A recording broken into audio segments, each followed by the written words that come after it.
Welcome to Creepy, the best horror storyteller on YouTube. Part 1. The Acquisition. In a small, quaint town nestled within the thick woods lived a young couple, Amelia and Thomas. They had recently moved into a vintage Victorian-style house on the outskirts, seeking peace and solitude. The town had an air of eerie calmness, especially as twilight descended, casting elongated shadows across the narrow streets. Amelia, a passionate antique collector, frequented the local flea markets and estate sales in search of unique items to adorn their new home. One fateful afternoon, she stumbled upon a peculiar shop tucked away in a remote corner of the town. The sign above the door read, "Antique Wonders." Upon entering, the shop exuded an aura of mystery, with shelves lined with various artifacts and curiosities from centuries past. However, what caught Amelia's eye was a strikingly eerie doll showcased in a glass cabinet at the back of the shop. Its unsettling appearance sent shivers down her spine.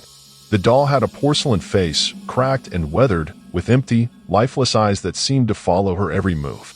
The shopkeeper, an elderly man named Mr. Grady, noticed Amelia's fascination with the doll.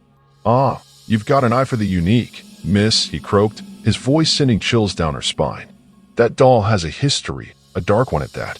Intrigued, yet slightly unnerved, Amelia inquired about the doll's background. Mr. Grady leaned in, his eyes gleaming with an unsettling excitement, as he began recounting the haunting tale.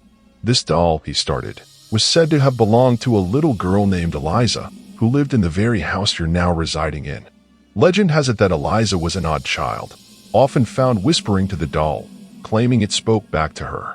The townsfolk grew wary, believing the doll held a sinister spirit." As Mr. Grady continued, Amelia felt a chill run down her spine, but her fascination outweighed her apprehension.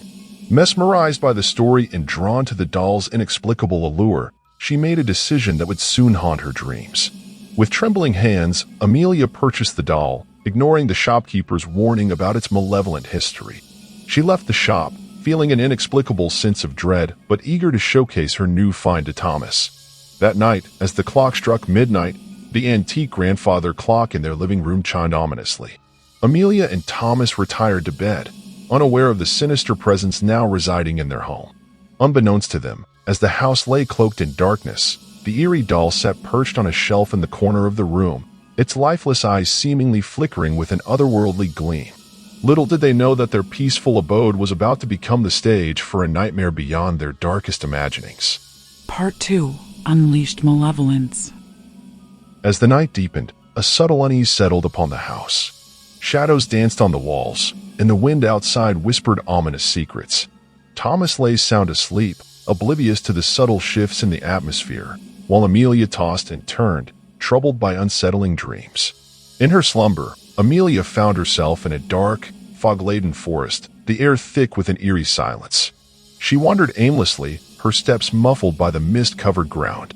In the distance, she glimpsed the silhouette of a figure, a small girl holding an all-too-familiar porcelain doll. "Eliza," Amelia called out, her voice echoing through the desolate woods. The girl turned, revealing hollow eyes that mirrored the doll's haunting gaze. With a chilling grin, the girl beckoned Amelia deeper into the darkness. Startled awake, Amelia found herself drenched in a cold sweat.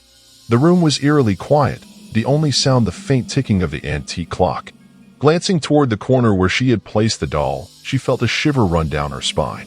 The doll seemed different somehow, its posture altered, as if it had moved.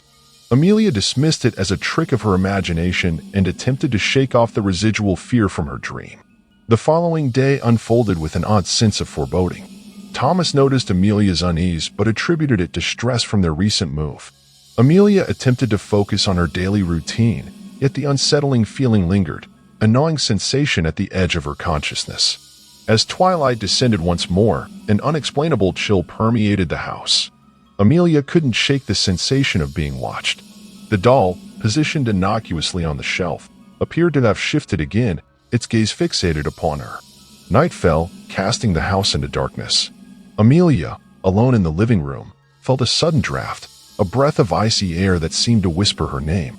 Uneasy, she turned toward the doll, and to her horror, it was no longer on the shelf. Panic seized her as she frantically searched the dimly lit room. The antique clock's pendulum swung ominously back and forth, amplifying the tension. A faint rustling noise echoed from the hallway, sending a surge of adrenaline through Amelia's veins. Slowly, tentatively, she approached the hallway, the darkness enveloping her like a suffocating shroud. A flicker of movement caught her eye, a faint shadow dancing on the wall. Trembling, Amelia followed the ominous silhouette.